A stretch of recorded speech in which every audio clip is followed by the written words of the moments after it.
মদনপুর গ্রামে হারু নামে এক চাষি থাকত। সে ছিল খুবই সৎ ও পরিশ্রমী। সে তার বউ ছেলেকে নিয়ে সুখে শান্তিতে জীবন কাটাচ্ছিল। হারুর পরিশ্রম আর বুদ্ধির কারণে আর্থিক অনটন ছিল না, কিন্তু হারুর একটাই চিন্তা, তার ছেলে রাজুকে নিয়ে।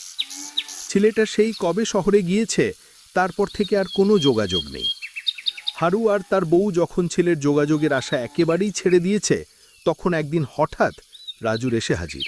বাবা, বাবা, মা, মা, কোথায় গেলে গো? বাবু, এতদিন পর এই বুড়ো মা বাপের কথা মনে পড়ল? না গো, মনে কি পড়তো না, এত কাজের চাপ ছিল যে যোগাযোগ করার সময়ই পাইনি। এখন এলি, কিছুদিন থাকবি তো? সে পরে ভাববো। এখানে দাঁড়িয়েই সব কথা সারবে না বাড়িতেও ঢুকতে দেবে? ভেতরে আয়। বাবা কোথায় গো?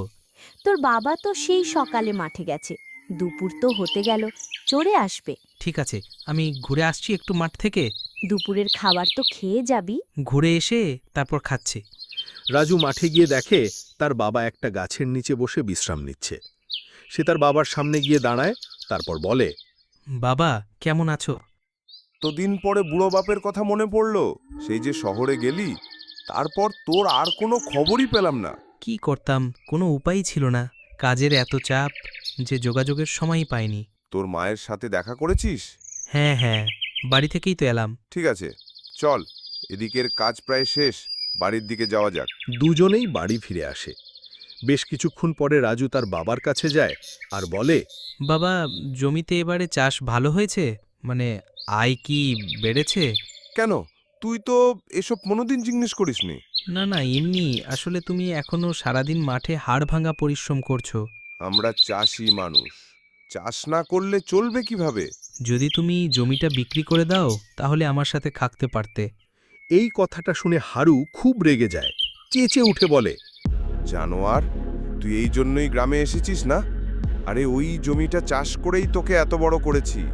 ওই জমির চাষের টাকাতেই লেখাপড়া করে চাকরি পেয়েছিস, আর ওই জমিটাই বেচে দিতে বলছিস? আমি কি ভুল কিছু বললাম? ওই জমিটা থেকে তোমার কি লাভ হচ্ছে? এরপর অসুস্থ হয়ে পড়লে কে দেখবে? আমি কি রোজ রোজ আসবো নাকি? তোকে কি বলেছি আমাদের বিষয় ভাবতে? জমি বেচে টাকা নিয়ে কেটে পড়বে। এই কথাটা শুনে রাজু আর নিজেকে সামলাতে পারে না। ঘর থেকে বেরিয়ে যেতে যেতে তার বাবাকে উদ্দেশ্য করে বলে, থাকো এই পাড়াগাঁ মদনপুরে। রাগে গজগজ করতে করতে প্রায় ছুটতেই রাজু বাড়ি থেকে বেরিয়ে যায়। রাজুর মা তাকে পেছন থেকে ডেকে থামানোর চেষ্টা করে, তবে রাজুকে থামানো যায় না। সে বসে কাঁদতে শুরু করে। হারু পেছন থেকে এসে বলে, এরকম ছেলের জন্যে কাদার কোনো দরকার নেই। হারু বউ কিছু বলতেই যাচ্ছিল, কিন্তু হারু তাকে থামিয়ে দেয়। এদিকে রাজু শহরে এসে জানতে পারে তাদের কোম্পানিটি আর্থিক অনটনের কারণে সমস্ত কর্মীদের ছাঁটাই করে দিয়েছে। ফলে তার মাথার রীতিমতো ছাদ ভেঙে পড়ে। তবে সে নিজেকে সামলে নিয়ে অন্য কাজ জোগাড় করার চেষ্টা করতে থাকে।